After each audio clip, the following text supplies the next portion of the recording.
जय हिंद प्यारे साथियों। हिंदी का एक और प्रैक्टिस सेट हम फिर से करने वाले हैं जो Uttar Pradesh police constable re exam, UPSI, SSC GD या यूपी ट्रिपल एससी के लिए बहुत ज्यादा उम्दा और सफिशियंट रहने वाला है, जिसका पहला ही सवाल मैंने यहाँ पर रखा है। आप अपने आप को देख लेना कि आप कितने सवाल इसमें कर पा रहे हो। आपको बहुत कुछ यहाँ पर सीखने वाला है। ये कह रहा है कि दो व्यंजन एक साथ मिलते हैं तो क्या कहलाते हैं। ये कह रहा है कि दो व्यंजन है और दोनों व्यंजनों को एक साथ मिला दें, जोड़ दें तो उनको क्या कहते हैं। तो आपका जवाब आना चाहिए यहां पर कि उसको कहते हैं दोस्त संयुक्त व्यंजन। जब दो व्यंजन एक साथ मिल जाते हैं तो उनको कहते हैं संयुक्त व्यंजन। संयुक्त का मतलब होता है मिलना, जब दोनों क्या हो जाते हैं भाई, मिल जाते हैं। तो आपको अच्छे से पता होगा कि यहाँ पर अल्प प्राण जो होते हैं, अल्प प्राण प्रत्येक वर्ग का पहला, तीसरा और चौथा वर्ण होता है। क्या होता है भाई? प्रत्येक वर्ग का पहला, तीसरा और चौथा वर्ण क्या होता है? अल्प प्राण होता है। और अंतस्थ व्यंजन कितने होते हैं दोस्तों? अंतस्थ व्यंजन होते हैं चार। कौन कौन से? य, रे, ले और बे।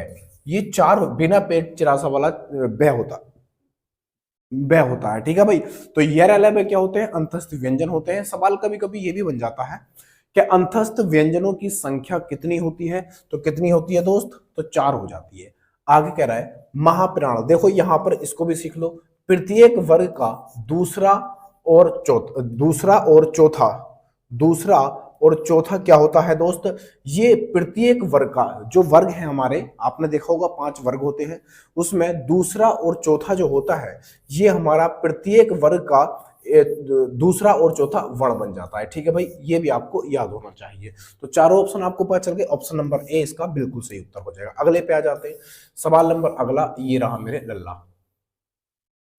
सवाल के अंदर कहा जा रहा है, बोले क्या कह रहा है इसमें? बोले ये कह रहा है इसमें, इसको मिटाते हैं फिर बताते हैं ना भाई, इसको मिटा लेते हैं पहले। इसमें कह रहा है हमसे कि महेश्वरीय में कौन सा संधि नियम समाहित है। यानी कि जो महेश्वरी हमें शब्द दिया गया है, इसमें कौन सा संधि हो जाएगा? इसमें कौन सा संधि हो जाएगा? इसमें संधि पूछ रहा है। इसका संधि का मतलब है कि अगर हमें महेश्वरी अगर हमें बनाना हो तो इसमें कौन सी संधि का प्रयोग करना पड़ेगा, इसमें कौन कौन से वर्ण या व्यंजन इसमें आएंगे। तो आपका जवाब आना चाहिए, देखो जब हम बड़े वाला आ को और बड़े वाले ए को मिलाते हैं तो क्या बनता है? ए बन जाता है। इसमें क्या होता है? ये ए जो आता है ये वृद्धि संधि में आता है। कौन सा दोस्त? वृद्धि संधि में आ जाता है। इसकी सबसे बड़ी पहचान ये है कि जो भी इसमें वर्ण दे रखे होंगे, ये जो शब्द होगा हमारा, उसमें डबल मात्राएं होंगी। जैसे इसमें है, अब है जो आया है, ये जो है होता है डबल मात्रा को दर्शाता है। किसको? ये डबल मात्रा को दर्शाता है। ये वाला जो होता है ये डबल मात्रा को दर्शाता है। ठीक है भाई, ये लिख दो या फिर आप ये लिख दो, एक ही बात होती है।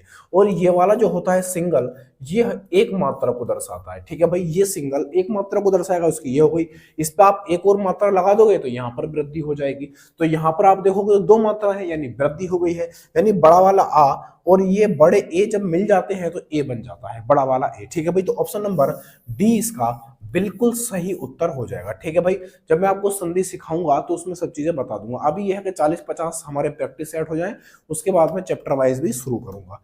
ठीक है भाई, अगले पे आ जाते हैं। सवाल नंबर अगला ये रहा मेरे लल्ला। क्या कह रहा है भाई इसमें? इसके अंदर कहा जा रहा है, इसको मिटाते हैं फिर बताते हैं। इसमें कह रहा है हमसे कि रावण ने सोचा था इस पार, तब तक चेतक था उस पार। उक्त पंक्ति में कौन सा अलंकार है? राणा ने सोचा इस पार, यानी कि राणा ने सिर्फ सोचा ही था, है ना। तब तक चेतक, चेतक का मतलब है कि राणा का जो घोड़ा था, राणा का जो घोड़ा था, उस घोड़े का नाम था चेतक। ठीक है भाई, उस घोड़े का नाम क्या था? चेतक। यानी जैसे ही उसने सोचा कि इस पार घोड़ा है, जैसे ही उसने नजरें उठाई तो घोड़ा उस पार हो गया, यानी नदी के उस पार हो गया। तो ऐसा कैसे हो सकता है? पलक झपका के कोई कहीं दूसरी जगह पहुंच सकता है? तो ये तो अतिशयोक्ति हो गई। तो इसका आंसर क्या बनेगा?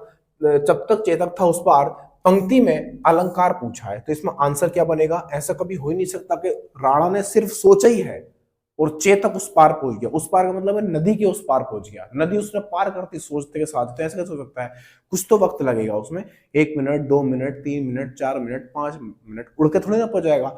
जो घोड़ा होता है उसके पंख थोड़ी होते कि उड़ के एकदम पहुंच जाएगा, उड़ेगा भी तो कुछ टाइम लगेगा, लेकिन घोड़े के तो पंख होते नहीं है, वो दौड़ के जाएगा, चल के जाएगा, और नदी को चलकर पार करने में कुछ समय तो लगता ही है। समझ रहे हो बात को? तो ये अतिशयोक्ति है। ऑप्शन नंबर डी इसका बिल्कुल सही उत्तर है। यहाँ पर आप अतिशयोक्ति देख रहे हो, इसकी ये जो अतिशयोक्ति है, इसकी जो शुद्ध वर्तनी है वो ये होती है, इसमें बड़ा, ये जो बड़ा वाला स होता है ये पूरा होता है, ना कि आधा। कहीं कहीं आपको ये ऐसे मिला हुआ मिले, ऐसे लिखा हुआ मिलेगा, अतिशयोक्ति, ये अतिशयोक्ति, ये बिल्कुल गलत है। गलत क्यों है कि ये आधा से आया है, जबकि होता क्या है, पूरा से। ठीक है भाई, तो इसकी शुद्ध वर्तनी भी देख लेना। आगे आ जाते हैं, अगले में क्या कह रहा है सवाल नंबर अगला, ये रहा मेरे लल्ला। इसको मिटाते हैं फिर बताते हैं। इसके अंदर कहा जा रहा है निम्नलिखित शब्दों में से स्त्रीलिंग पहचानिए। स्त्रीलिंग पहचानने की मैंने आपको एक ट्रिक बताई थी। ट्रिक क्या थी, हम सर्वनाम से भी स्त्रीलिंग को पहचान सकते हैं और क्रिया से भी। क्रिया से अगर मैं पहचानवाऊं आपको तो बनेगा होता है। अगर मैं होता है लिखता हूं तो अगर लास्ट में राइमिंग होता है आती है तो ये पुल्लिंग बन जाता है, और अगर होती है आता है तो ये स्त्रीलिंग बन जाता है। क्या दोस्त, ये स्त्रीलिंग बन जाता है। आप यहां पर रख कर देखो, संसार होता है या होती है? आपने कहीं सुना कि संसार होती है? नहीं होती। तो इसका मतलब है संसार होता है, और हमसे क्या पूछा जा रहा है, हमसे स्त्रीलिंग पूछा जा रहा है, तो ये तो पुल्लिंग हो जाएगा। पहला वाला तो पुल्लिंग है, तो ये स्त्रीलिंग तो है नहीं, तो ये हमारा आंसर नहीं है। फिर है गौरव। गौरव होता है या गौरव होती है? तो आपको गौरव होता है तो ये भी क्या बनेगा, पुल्लिंग बन जाएगा, ये भी पुल्लिंग बन जाएगा, ये भी पुल्लिंग, ये भी हमारा आंसर नहीं होगा क्योंकि स्त्रीलिंग पूछा है। आगे है समुदाय। किसी भी चीज का समुदाय होता है या समुदाय होती है, तो आप कहोगे समुदाय तो होता है। जब होता है तो ये भी क्या बनेगा, ये भी पुल्लिंग बन जाएगा, हमारा आंसर नहीं होगा। गरिमा होती है या गरिमा होता है, तो आपका आंसर आएगा गरिमा होती है। तो गरिमा होती है तो ये बनेगा स्त्रीलिंग, और यही हमसे पूछा था स्त्रीलिंग को पहचानिए, तो यही हमारा आंसर बन जाएगा। ठीक है भाई, ये क्या बनेगा, हमारा आंसर बन जाएगा ऑप्शन नंबर डी इसका बिल्कुल सही उत्तर हो जाएगा। ठीक है भाई, ऑप्शन नंबर डी इसका बिल्कुल सही उत्तर हो जाएगा। काम खत्म, पैसा हजम, लेना देना कुछ नहीं। इतने भी पैसे नहीं है हमारे पास कि मच्छर भगाने की कोई चीज लगा सके। ठीक है भाई, अगले पे आ जाते हैं, लेकिन मेहनत तो करनी है। क्या कह रहा है भाई, इसमें कह रहा है कि भारत भारती के रचनाकार हैं। रचनाकार कौन है, ये हमसे कह रहा है कि भारत भारती के रचनाकार कौन है। ठीक है भाई, कौन है तो बताओ। भारत भारती के जो रचनाकार हैं मेरे दोस्त, वो हो जाते हैं मैथिली शरण गुप्त। कौन दोस्त, मैथिली शरण गुप्त। इनकी एक और रचना है जो यूपी पुलिस में पूछी गई थी, जो अभी 2023 इसी क्या बोलते हैं फरवरी में जो पेपर हुआ था 2024 में उत्तर प्रदेश पुलिस का, जो पोस्टपोन कर दिया, जो कैंसिल कर दिया पेपर को, पोस्टपोन नहीं बल्कि कैंसिल कर दिया। तो फरवरी 18 फरवरी को जो पेपर आया था सेकंड शिफ्ट का, तो मैथिली शरण की दूसरी एक पुस्तक उन्होंने पूछी थी, पंचवटी। कौन सी दोस्त, पंचवटी। पंचवटी, ठीक है भाई, ये पूछी थी उन्होंने। लेकिन अब का शायद आपको इसे भारत भारती पूछ ली जाए, ऐसा भी हो सकता है। तो इसका आंसर क्या बनेगा, ऑप्शन नंबर ए बन जाएगा, भारत भारती। रामधारी सिंह दिनकर। रामधारी सिंह दिनकर की बहुत सारी रचनाएं हैं, जैसे कुरुक्षेत्र हो जाती है। कौन सी दोस्त, कुरुक्षेत्र हो जाती है, कुरुक्षेत्र। यहां पर कुरुक्षेत्र, कुरुक्षेत्र हो जाती है। धूप छांव हो जाती है ना, धूप छांव, धूप छांव हो जाती है, छांव, धूप छांव हो जाती है। और भी बहुत सारी इनकी रचनाएं हैं, धूप छांव है, कुरुक्षेत्र है, अभी मुझे याद नहीं आ रही है, लेकिन ये तो बहुत इंपॉर्टेंट है दोनों, ये कई बार पूछी भी गई है। ठीक है भाई, तो रामधारी सिंह दिनकर की हो जाती है। जयशंकर प्रसाद की भी बहुत सारी रचनाएं हैं। जयशंकर प्रसाद की आप देखोगे तो इसमें जयशंकर प्रसाद की हो जाती है, जैसे कि आप देखोगे आकाशदीप हो जाती है, आकाशदीप, है ना, आकाशदीप, आकाशदीप हो जाती है। ठीक है भाई, आकाशदीप हो जाती है ना। कंकाल और तितली हो जाती है, कंकाल, कंकाल और तितली हो जाती है, तितली, कंकाल तितली हो जाती है, समझ रहे हो। और इनकी एक रचना का नाम हो जाता है स्कंदगुप्त, स्कंद, स्कंदगुप्त, स्कंदगुप्त हो जाती है इनकी रचना। और एक चंद्रगुप्त मौर्य हो जाती है ना, चंद्रगुप्त मौर्य, चंद्रगुप्त, चंद्रगुप्त मौर्य हो जाती है, चंद्रगुप्त मौर्य इनकी रचना हो जाती है। समझ रहे हो, यानी आकाशदीप हो गई, कंकाल तितली हो गई, चंद्रगुप्त मौर्य हो गई, स्कंदगुप्त हो गई, ये सब क्या है इनकी रचना है। और एक इनकी बहुत फेमस रचना है कामायनी। कौन सी? कामायनी। कामायनी ये एक इनका काव्य है, अधूरा काव्य है कामायनी। कामायनी भी इनकी रचना का नाम है और ये अधूरा है। अधूरा एक क्या है? काव्य है अधूरा। इसको लिख लेना, कभी कभी पूछ लेता है कि जयशंकर प्रसाद का अधूरा काव्य कौन सा है, तो कौन सा? कामायनी हो जाता है। ये अधूरा है, ठीक है भाई, अधूरा। इसको ब्रैकेट में लिख लेना कहीं पर, अधूरा। बहुत पूछा जाता है ये, है ना। ये क्या है भाई? अधूरा। अंधूरा नहीं, अधूरा। ये नहीं होगा इस पे, ठीक है भाई। तो ये बहुत फेमस रचना है इनकी, अधूरा हो जाती, कामायनी हो जाएगी, है ना। तो ये इतनी सारी रचनाएं मैंने जो इंपोर्टेंट है वो लिखवा दी है। आगे आ जाते हैं, सवाल नंबर अगला ये रहा मेरे लल्ला। क्या कह रहा है भाई इसमें? इसको मिटाते हैं फिर बताते हैं। इसमें कह रहा है हमसे, इसमें कह रहा है कि निम्न में सर्वनाम शब्द है, निम्न में सर्वनाम शब्द है। इसमें क्या पूछ रहा है? सर्वनाम पूछ रहा है। आप अच्छे जानते हो सर्वनाम कितने होते हैं? 6 हो जाते हैं। सर्वनाम कितने होते हैं? 6 होते हैं। कौन कौन से होते हैं? एक तो होता है निश्चयवाचक, एक होता है निश्चयवाचक, निश्चयवाचक हो जाता है। एक अनिश्चयवाचक होता है, अनिश्चय, एक अनिश्चयवाचक हो जाता है, ठीक है भाई। अनिश्चयवाचक कितने हो गए? 2 हो गए। एक हो जाता है निजवाचक, एक हो जाता है निजवाचक, निजवाचक हो जाता है, 3 हो गए। एक प्रश्नवाचक हो जाता है, प्रश्नवाचक, प्रश्नवाचक हो जाता है। और एक हो जाता है संबंधवाचक, एक हो जाता है संबंधवाचक हो जाता है, जिसमें काकी के आते हैं, संबंधवाचक हो जाता है। एक संबोधन हो जाता है, संबोधन हो जाता है, संबोधनवाचक हो जाता है, ठीक है भाई। संबंधवाचक इसमें ये चिन्ह लगा हुआ होता है। प्रश्नवाचक में ये लगा हुआ होता है। संबंध में काकी के आते हैं, का, की, के, ये आ जाते हैं इसमें। निजवाचक में आता है स्वयं, स्वयं, खुद, स्वयं, खुद, अपने आप, ये आ जाते हैं। अनिश्चयवाचक में आता है कुछ, कुछ ना कुछ, कोई, ये सब किस में आते हैं? अनिश्चयवाचक में आते हैं। और निश्चयवाचक में आते हैं यह, वह, ये निश्चयवाचक में आ जाते हैं। तो हमसे क्या पूछ रहा है? निम्न में सर्वनाम कौन सा है? तो आप यहां पर देखोगे ध्यान से, तो यहां पर जो पढ़ना है ये क्रिया है। ये क्या है दोस्त? ये क्रिया हो जाती है। और कुछ, कुछ जो हो जाता है यहां पर, ये सर्वनाम हो जाता है। कुछ क्या हो जाता है दोस्त? सर्वनाम हो जाए। कौन सा कुछ होगा ये सर्वनाम? अनिश्चयवाचक। कौन सा हो जाएगा? ये अनिश्चयवाचक हो जाएगा, ठीक है भाई। ऑप्शन नंबर सी इसका बिल्कुल सही उत्तर हो जाएगा। अगले पे आ जाते हैं। क्या कह रहा है भाई इसमें? सवाल नंबर अगला ये रहा मेरे लल्ला। इसके अंदर कहा जा रहा है हमसे कि सेना के लिए सही पर्यायवाची शब्द की पंक्ति को चुनिए। इसमें कह रहा है कि सेना के लिए, सेना के लिए सही पर्यायवाची शब्द की पंक्ति को चुनिए। यानी कि इसमें तीनों के तीनों क्या होंगे? सेना के पर्यायवाची होंगे। तो सेना के पर्यायवाची कौन से हो जाएंगे? एक तो वाहिनी, कटक, देखो एक तो वाहिनी होता है, आर्मी नहीं होता, आर्मी अलग चीज होती है, तो ये आंसर तो होगा नहीं। भीड़, भीड़ एक अलग होता है, एक समूह होता है भीड़, ये भी हमारा आंसर नहीं होगा। वाहिनी अगर आप यहां पर देखो तो वाहिनी की स्पेलिंग गलत है, जबकि वाहिनी की स्पेलिंग में यहाँ पर छोटी की मात्रा लगती है, ये भी हमारा आंसर नहीं होगा, गलत हो जाएगा। वाहिनी, कटक और सैन्य, ये बिल्कुल सही है। वाहिनी, कटक और सैन्य, ये क्या हो जाएगा? बिल्कुल सही इसका जवाब हो जाएगा।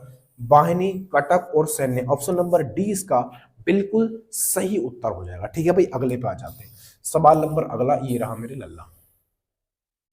इसमें कह रहा है, इसको मिटाते हैं फिर बताते हैं।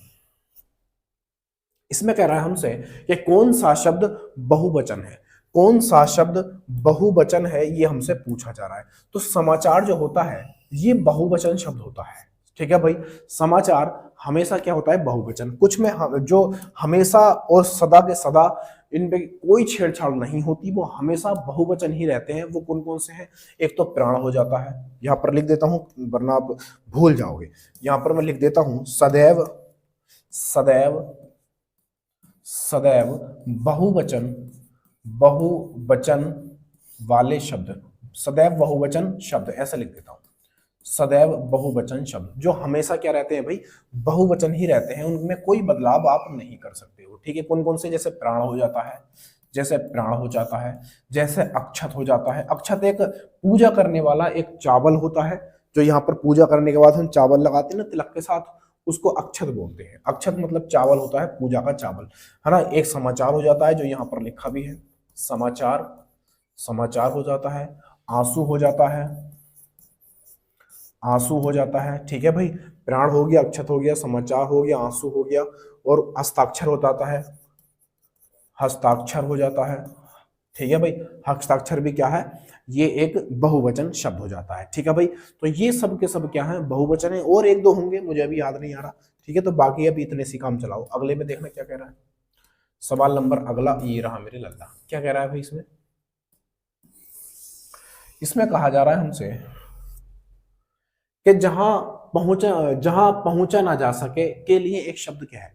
ये अनेक शब्दों के लिए एक शब्द है। जहां पहुंचा ना जा सके उसके लिए एक शब्द पूछ रहा है कि इसके लिए एक शब्द का अगर हमें इस्तेमाल करना हो तो क्या करना होगा, यानी अनेक शब्दों के लिए एक शब्द, ठीक है भाई। जहां पहुंचा ना जा सके उसके लिए एक शब्द क्या होगा, तो उसके लिए एक शब्द होता है अगम्य। क्या होता है दोस्त, अगम्य।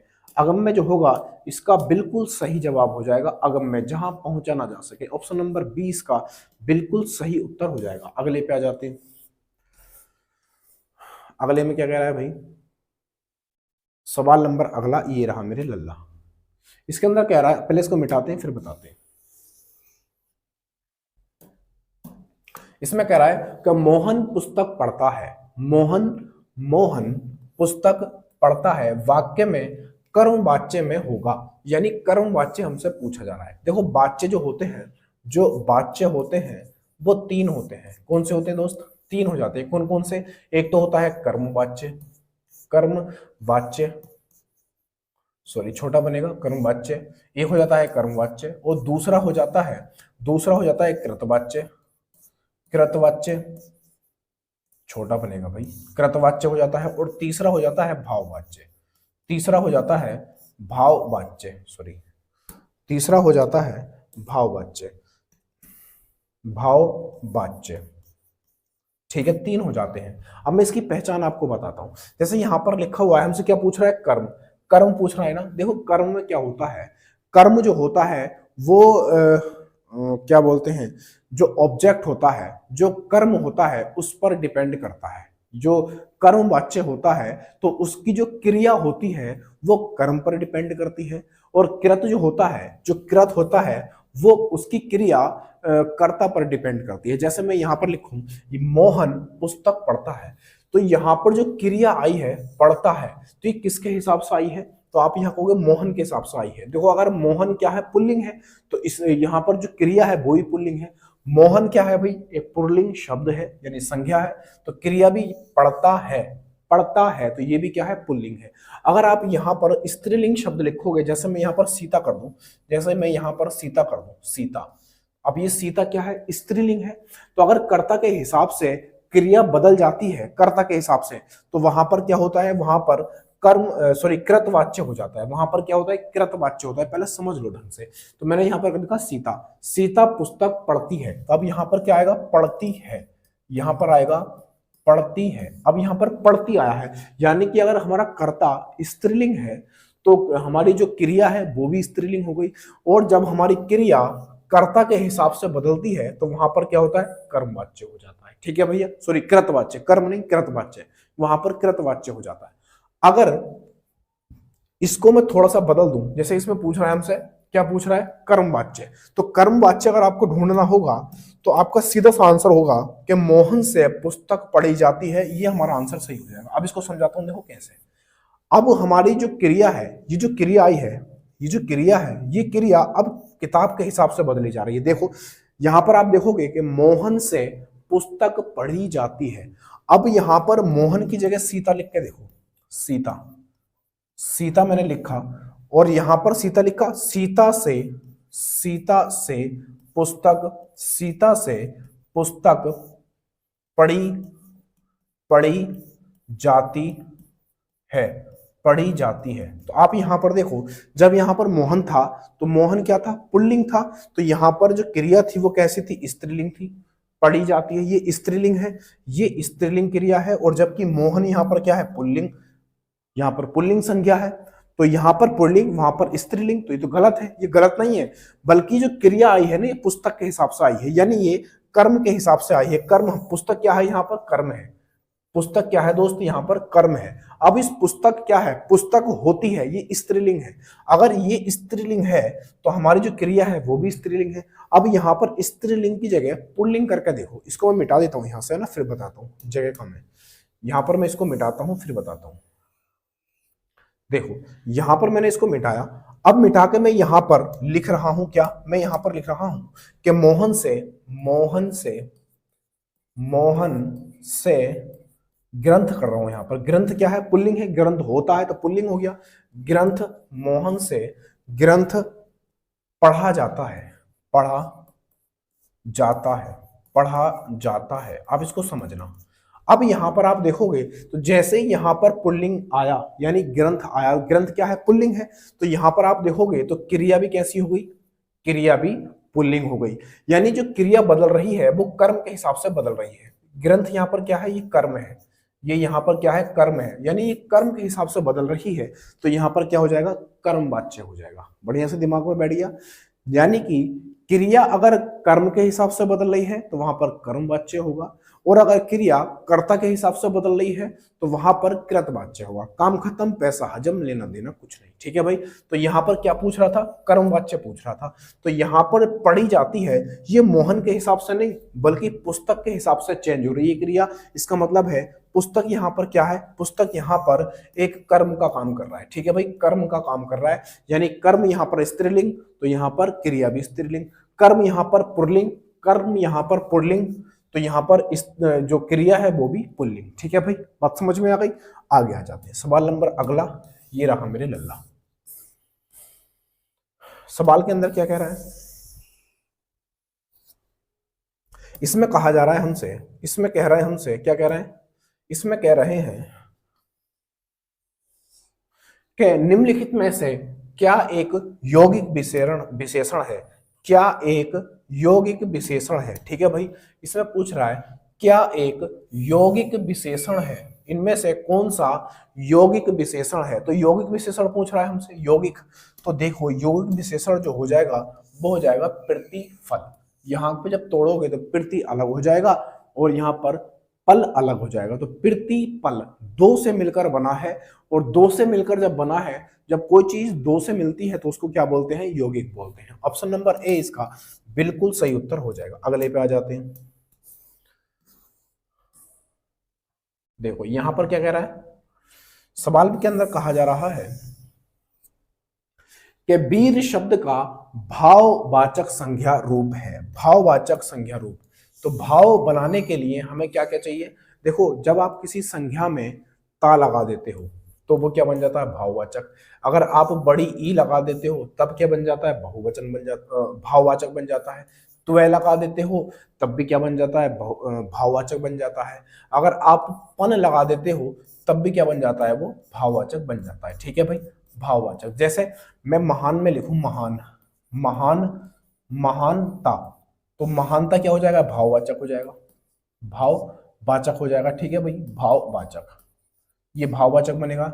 जैसे ई है तो ईमानदारी, ईमानदारी, देखो ईमानदार जो होता है, ईमानदार, ईमानदार एक विशेषण है, और ईमानदार में जब ई लगा दोगे तो वो बनेगा ईमानदारी, यानी भाववाचक संज्ञा बन जाएगी ईमानदारी, ईमानदारी। ठीक है भाई, ये बनेगा ईमानदारी। ये क्या बनेगा? भाववाचक बन जाएगा। जैसे त्वय है ना, तो स्वत्व, जैसे आप लिखोगे यहाँ पर स्वत्व, स्व विशेषण हो जाएगा, और स्वत्व क्या बनेगा? ये भाववाचक बन जाएगा। ठीक है भाई, जैसा पन है तो यहाँ पर बचपन में लगा दो, बच और पन, तो बचपन ये एक भाववाचन हो जाएगा। ठीक है भाई, तो ये सब के सब क्या है? भाववाचक, ये है भाववाचक, सॉरी भाववाचक। ठीक है भाई, भाववाचक। और हमसे क्या पूछ रहा है? हमसे भाववाचक ही तो पूछ रहा है। भाववाचक संख्या कौन सी है? तो वीरता, वीरता क्या हो जाएगी भाई? भाववाचक हो जाएगी। वीर, यहां पर देखोगे तो वीर पुरुष, यहां पर जो वीर है ये वीर, तो वीर जो है मेरे दोस्त, मेरे वीर, मेरे बच्चे, तो यहां पर क्या है? ये विशेषण है। ये क्या है? विशेषण है। वीर क्या है मेरे दोस्त? विशेषण है। जैसे वीर पुरुष, यहां पर देखोगे वीर पुरुष जब आप लगाओगे, सॉरी क्या लिख दिया मैंने?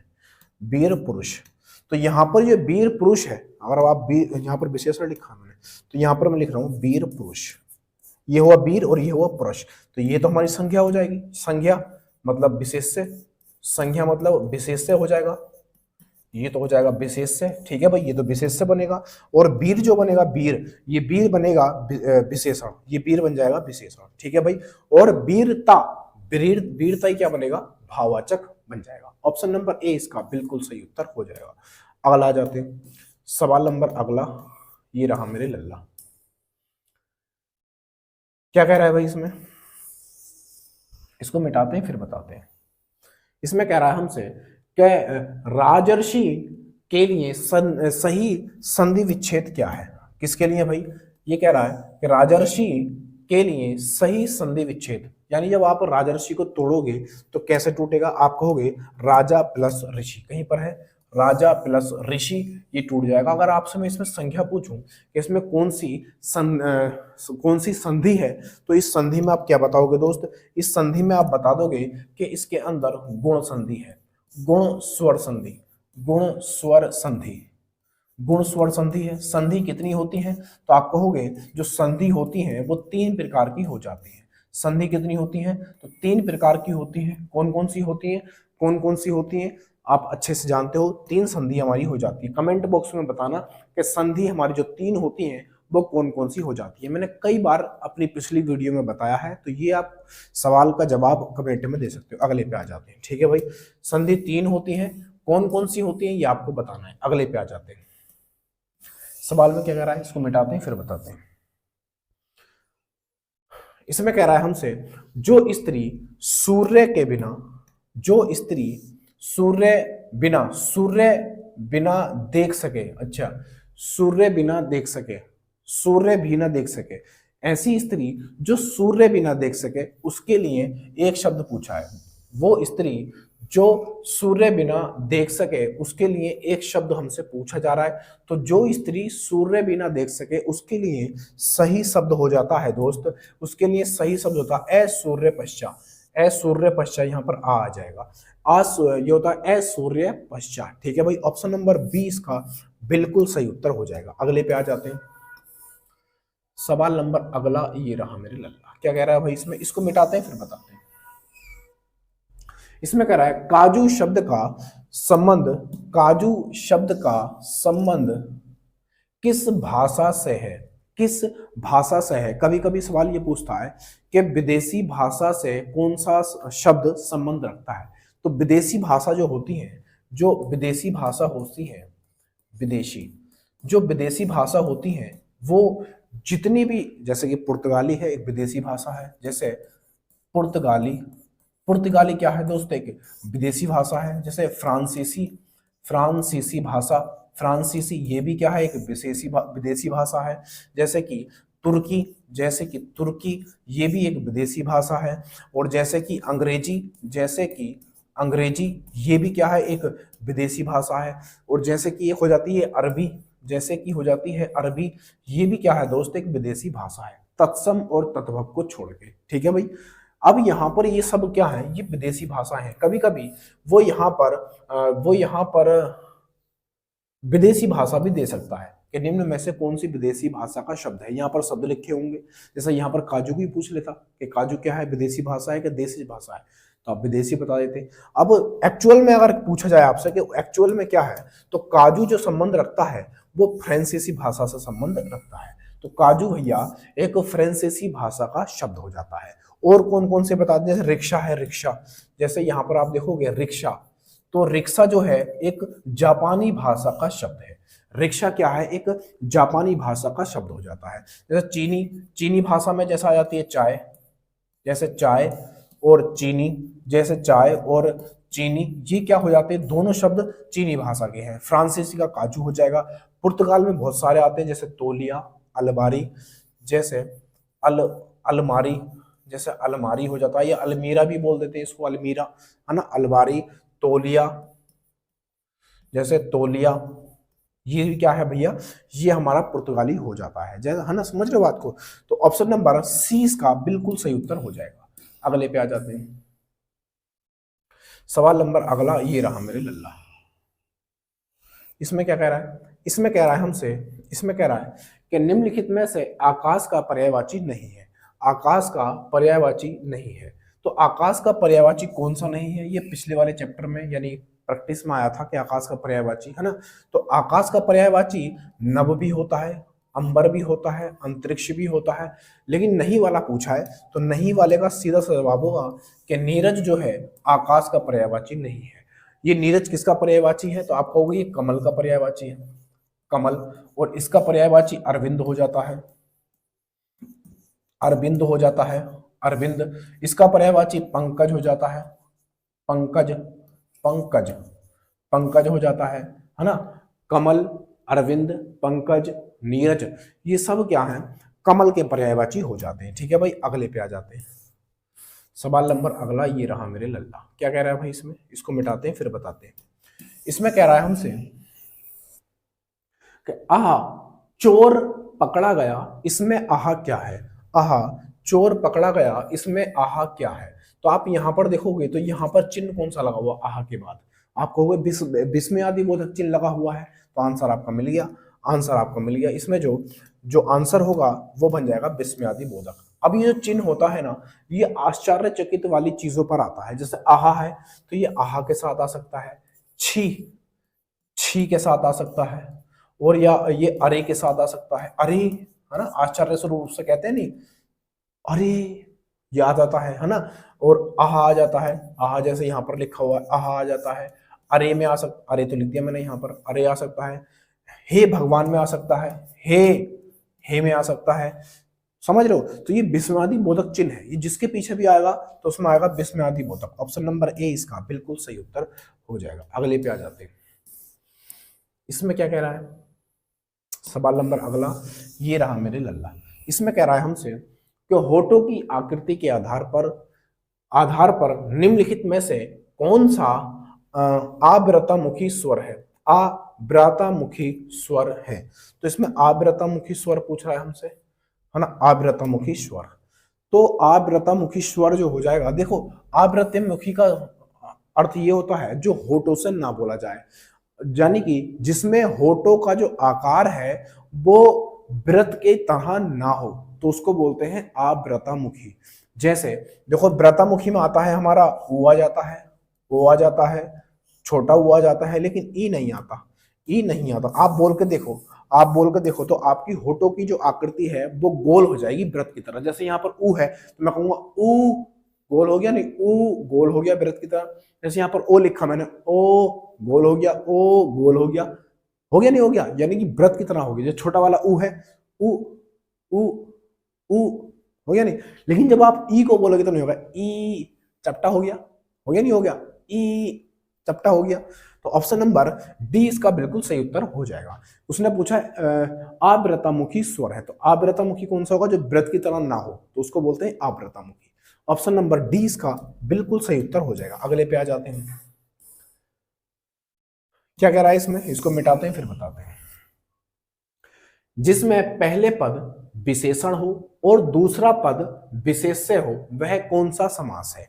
बढ़िया सवाल है। देखो इसमें कह रहा है कि जिसमें पहला पद विशेषण होना चाहिए, पहला पद विशेषण, और दूसरा पद क्या होना चाहिए, विशेष्य होना चाहिए, वह कौन सा समास है। तो जिस समास का पहला पद विशेषण और दूसरा पद विशेष्य हो तो उसको कहते हैं, उस समास को हम क्या कहते हैं, उस समास को कहते हैं कर्मधारय समास, उसको कहते हैं कर्मधारय समास। ठीक है भाई। इसमें क्या होता है, इस वाले में जैसे द्विगु है तो द्विगु में क्या होता है, पहला पद प्रधान होता है, पहला पद प्रधान होता है। कई बार पूछा गया है कि ऐसा कौन सा समास है जिसका प्रथम पद प्रधान होता है, तो द्विगु का पहला होता है। तत्पुरुष समास में द्वितीय पद प्रधान हो जाता है। क्या है भाई, इसमें द्वितीय पद प्रधान हो जाता है, द्वितीय पद प्रधान हो जाता है, द्वितीय पद प्रधान हो जाता है। ठीक है भाई। और इस वाले में द्वंद्व में दोनों पद प्रधान होते हैं, दोनों पद प्रधान होते हैं, दोनों पद प्रधान हो जाते हैं। ठीक है भाई। और एक होता है बहुब्रीहि समास। तो बहुब्रीहि में जैसे यहाँ पर लिखो बहुब्रीहि, बहुब्रीहि में क्या होता है दोस्त, बहुब्रीहि में कोई पद प्रधान नहीं होता, कोई पद प्रधान नहीं होता, कोई पद प्रधान नहीं होता। ठीक है भाई, तो ऐसा सवाल ये बनता है कि ऐसा कौन सा समास है जिसका कोई भी पद प्रधान नहीं होता, तो वो कौन सा हो जाता है, बहुब्रीहि। ऑप्शन नंबर इसका सी है। अगले पे आ जाते हैं। सवाल नंबर अगला ये रहा मेरे लल्ला। इसमें क्या कह रहा है, इसमें कह रहा है हमसे, इसमें कह रहा है हमसे, इसमें कह रहा है सवाल नंबर अगला कि अर्थ के आधार पर वाक्य के कितने भेद होते हैं। अर्थ के आधार पर वाक्य के कितने भेद होते हैं, तो आपका आंसर आ जाना चाहिए, आपका आंसर आना चाहिए कि अर्थ के आधार पर वाक्य 8 प्रकार के हो जाते हैं। कितने, 8 प्रकार के। ठीक है भाई, और कारक जो होते हैं, कारक कारक कारक जो होते हैं, कारक भी 8 प्रकार के हो जाते हैं। ठीक है भाई, कारक भी 8 प्रकार के होते हैं और वाक्य भी कितने हो जाते हैं, 8 प्रकार के हो जाते हैं। ठीक है भाई, अगले पे आ जाते हैं। अगले में क्या कह रहा है, सवाल नंबर अगला ये रहा मेरे लल्ला। तो इस वाले सवाल में आप ध्यान से देखो, तो हर बार मैं आपसे एक क्वेश्चन पूछता हूं, हर बार आपसे एक क्वेश्चन पूछता हूं, और आज का क्वेश्चन है जिसको होमवर्क कहता हूं मैं, जिसको होमवर्क कहता हूं, आज का होमवर्क है अपना कि रातों रात में समास है। रातों रात में कौन सा समास है ये आपको बताना है। तो रातों रात में कौन सा समास हो जाएगा भाई, रातों रात में कौन सा समास हो जाएगा, तो रातों रात में आपको क्या बनाना है, समास बताना है, और इसका जवाब आप कमेंट में करके बताना। ठीक है भाई, जो पीडीएफ बनाते हैं, शानदार पीडीएफ बनाते हैं, मैं खुश हो जाता हूँ उनकी पीडीएफ से। नई नई चीज मुझे हर बार करके देते हैं, मुझे अच्छा लगता है। ठीक है, मेरी सफलता में उनका बहुत बड़ा योगदान है। जो भी ये वीडियो बनाते हैं, उनका नाम सचिन है, समझ रहे हो, बहुत ही सिंसियर व्यक्ति हैं, जिम्मेदार हैं, बहुत रेस्पॉन्सिबल हैं, मुझे अच्छा लगता है। ऐसा व्यक्ति बहुत अच्छा होता है। देख रहे हो, मैंने कहा नहीं उनसे ये बनाने के लिए, लेकिन उन्होंने फिर भी ये मुझे बना कर दिया है, फिर भी उन्होंने मुझे ये बना के दिया है। आप देखो पुतला कितना अच्छा है, हर बार वो पीडीएफ में कुछ ना कुछ सुधार करते हैं, अच्छा लगता है, चीज़ों को बहुत फोकस के साथ पीडीएफ बनाते हैं, अपनी गलतियों को सुधारते हैं, समझ रहे बात को, राइटिंग बढ़िया करते हैं, हर बार कुछ नया मुझे देते हैं, मुझे खुशी होती है उनकी पीडीएफ को देख के, मजा आता है। ठीक है भाई, तो कम से कम मेरे लिए ना सही, मेरी मेहनत के लिए ना सही, तो ये सचिन भाई की मेहनत के लिए मैंने आपसे गुजारिश है कि उनकी वीडियो को लाइक जरूर कर देना। ये उन्हीं की वीडियो है, वही इसको इतनी मेहनत करते हैं, बनाते हैं। तो आज के लिए इतना ही, बाकी बातें कल करेंगे। तब तक के लिए जय हिंद, जय भारत, जिंदाबाद। वीडियो पसंद आया हो लाइक शेयर सब्सक्राइब करके जरूर जाना। अगली वीडियो में फिर मिलेंगे। जय हिंद, जिंदाबाद।